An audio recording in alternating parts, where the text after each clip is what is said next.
Well, it's been a year since I've gotten this van and done a lot to it, and I think it's time to do a van tour before I just rip it all out and start over. I'll talk about that in a moment. First off, this is a 1985 Chevy G20 van. It was converted to four-wheel drive in 1988 by Advanced 4x4 up in Salt Lake City. It's a tough old van. It's been through a lot and it can handle a lot. So in the year since I've gotten it, I put on new tires all around, including, and sorry about the wind, it's pretty windy here, including a front spare tire. So I've got new tires all around. On the outside, I also have put up, as you can see, cross members, or kind of like ladder rack bars, 4 of them going across the roof. I've attached a Rhino Rack Sunseeker awning to it. I've also put a nomadic air conditioning unit up on the roof. On the back, I built a cargo motorcycle carrier assembly using a cargo rack type, or cargo hitch carrier. I modified it so that the motorcycle fits into a groove. I have a ramp that hooks on the back,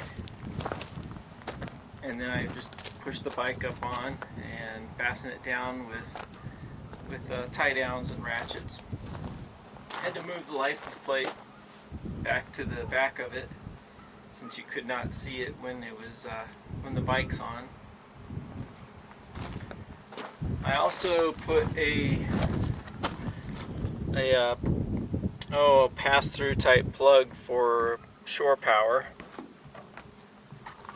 It's right there on the back door and goes into a box, electrical box with a switch, and that goes into the air conditioning unit on the roof there.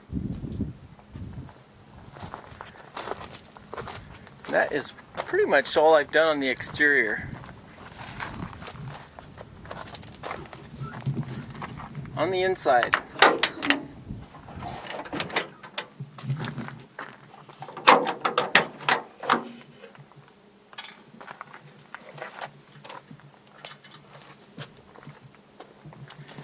I built a shelf that folds down on this door, and I use it, if I'm at a campground or a campsite, somewhere camping, pretty much anywhere. I can put the stove on here and just cook while I'm outside. While the doors are shut, I can also still use this to cook if I wish. Sometimes I'll put my laptop on there. Let's see. I mounted an area just with kind of, odds and ends, hats, towels, dog leashes, safety stuff, including a fire hydrant. And then below that are water containers that I use for drinking water and for shower or washing plates and things like that. I've got a birch floor underneath these mats that is attached. It's glued actually to slats, or it's drilled to the slats. The slats are glued to the floor of the van, the wood. So there's a birch floor under here. And then what I have done is I at first had just carpeting all, that I roll out and cut and fit underneath, covering pretty much the whole floor. That really got to be a hassle as far as cleaning. So instead, now what I've done is I've picked up these individual pieces, like doormat type carpeting from Home Depot. I think they're a couple dollars each. And so now if one section gets really dirty, I can pull it out, shake it off. I can clean underneath it pretty easily. and don't have to worry about moving a big piece of carpet. Typically I'll have a cooler, which is sitting up here right now, sitting over here if I'm traveling, and then that will fold down so that the door will shut, and then this will just, I'll set this somewhere else. Up front I have a, what do you call it when you reuse old things? It's a chair that came off of a naval ship. It's kind of a lounge chair almost, but it's really lightweight aluminum, easy to pull in and out. I bought a cushion from Amazon that fits on it, and so I can sit there, you know, if I want to just relax.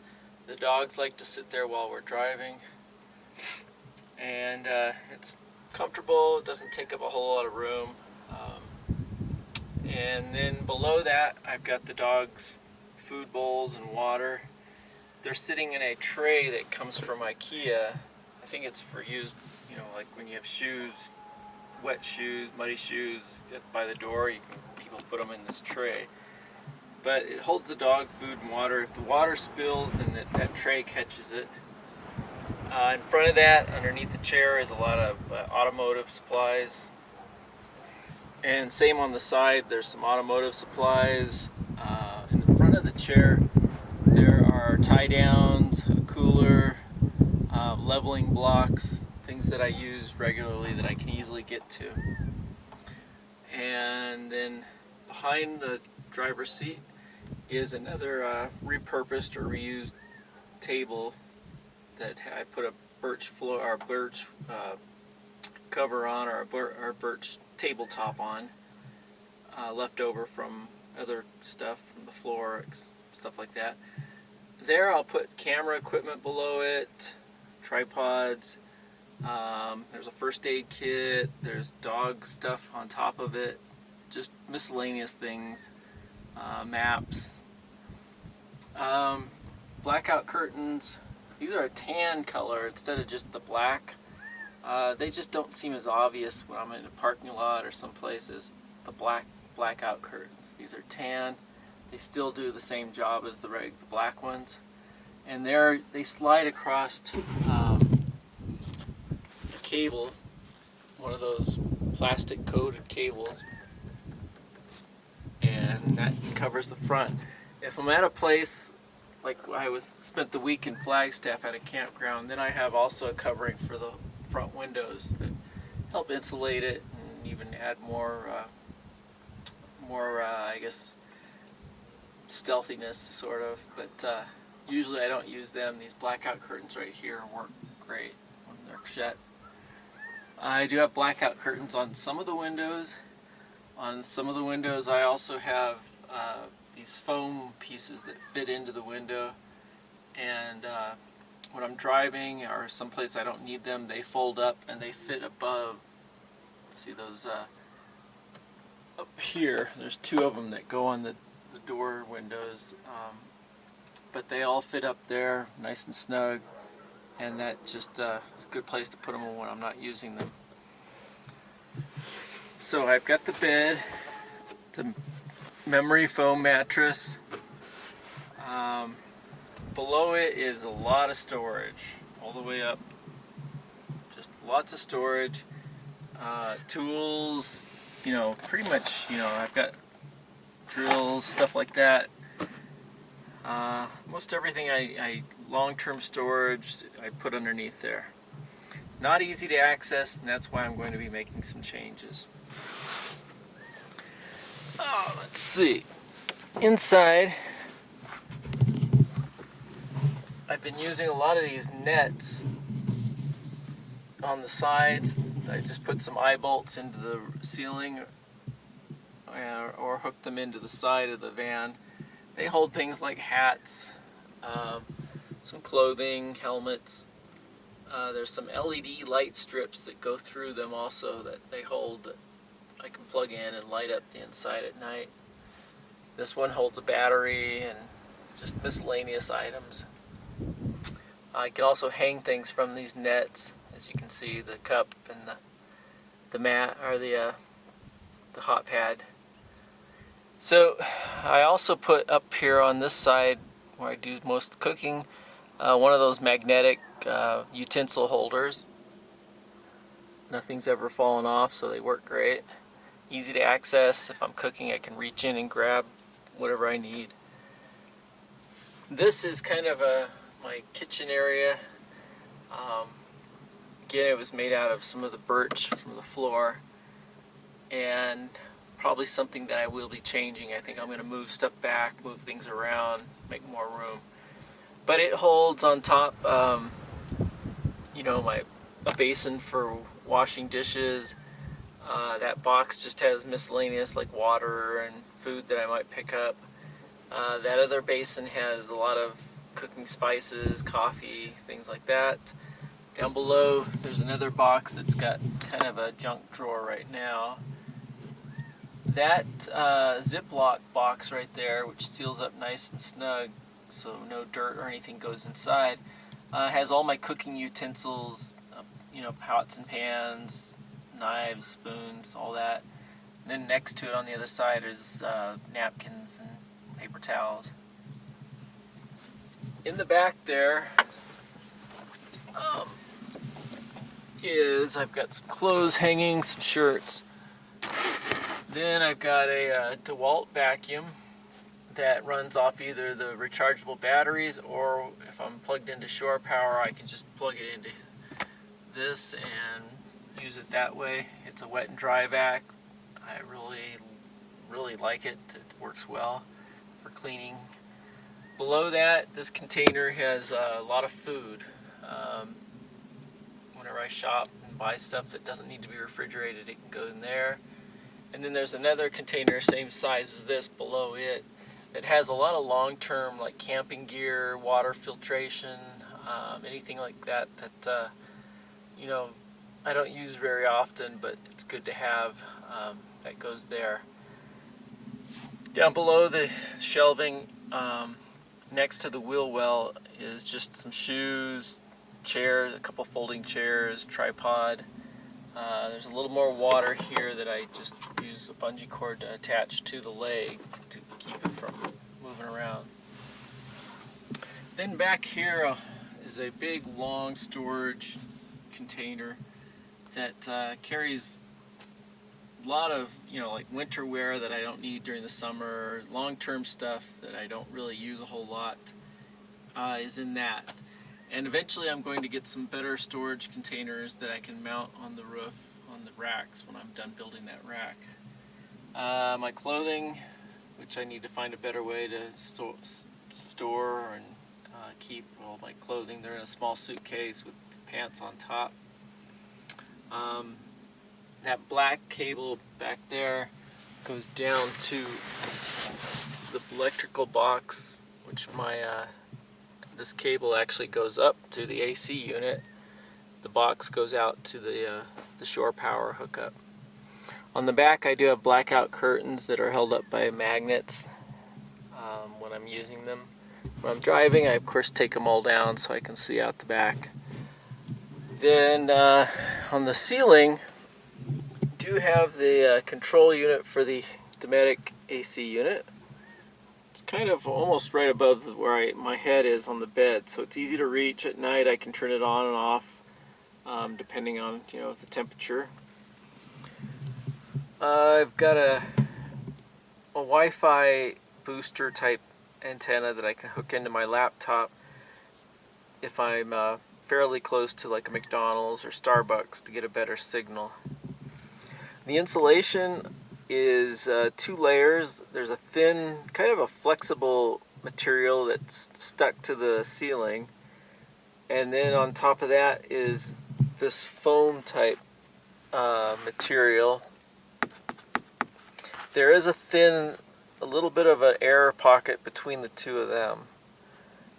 This is held up by this metallic tape.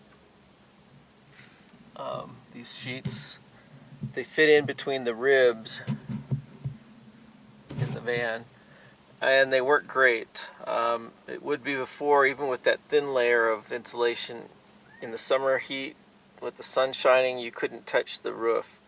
It was just miserable. It was super hot. With this now, if you can touch it when it's really hot out and the sun's beating down, and it's warm at best, I mean at the most.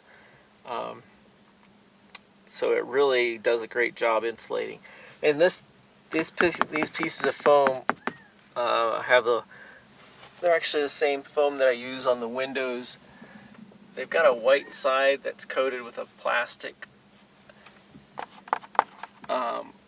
And then on the outside is this metallic coating. They come in different thicknesses, easy to cut and shape to whatever, I just measured out, cut it, and then they fit right into between these ribs. So easy to work with, but they do a great job of insulating for sound and heat and cold in the wintertime. Let's see, what have I left out? I don't know if I really have. So, why am I going to pull it all out and change it? Well, after a year of living in it, let me go outside here. After a year of living in it with my dogs, mostly on shore power in Dallas, and then a couple weeks camping, but a week full-time up in Flagstaff just recently, at the Overland Expo, I realized there's a lot of things I could change. One of them is the bed.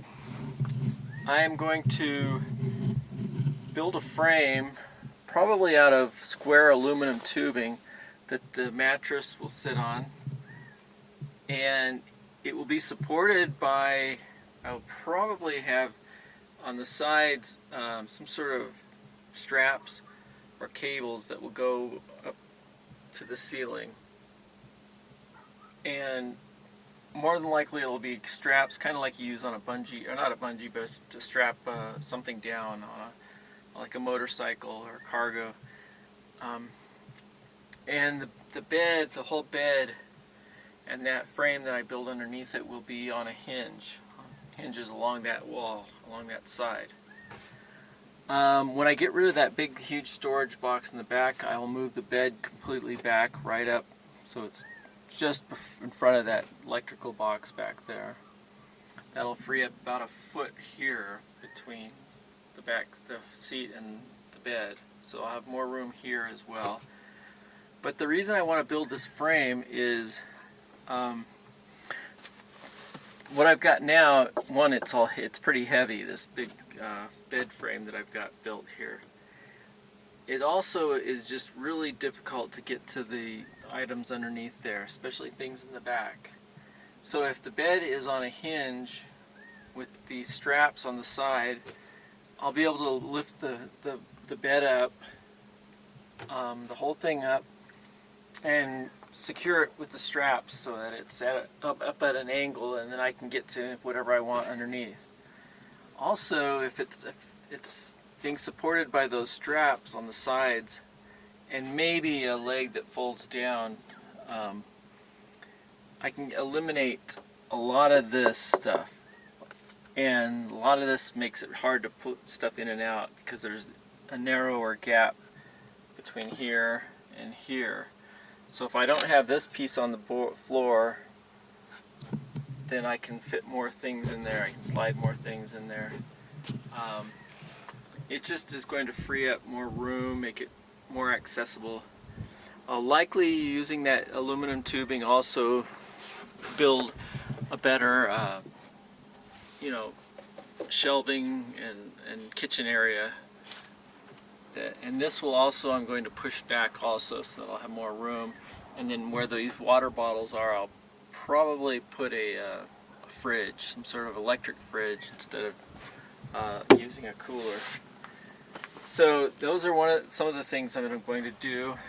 I just need to make more room in the van, make it a little more easy to move around. Even though, it's not too bad with me and my two dogs, I can go from my seat to here or back here pretty easily.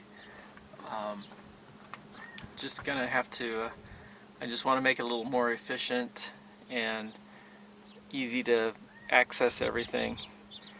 So those are some of the major things. I still am working on the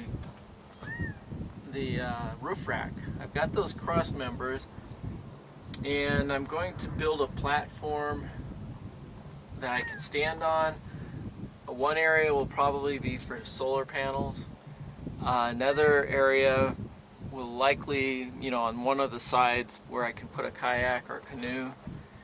I've got that awning which worked great over here on this side above the doors. And then on this side of the rack, on these supports up here, I'm going to put a shower system. Some sort of, you see those black tubes that you can put like 10 gallons of water in, and it heats up and used for a shower. So that's one of the plans also. And then I want to put some storage boxes, not really tall, but kind of just to put more long-term stuff up on the roof. No taller really than the AC unit, but just so I can put stuff out of the way. Maybe put some max tracks, so if I ever get stuck. Some extra fuel or water containers up there. Or the extra fuel and water may go on the back here where the bike goes. When the bike, the little Honda ST90 here, is on the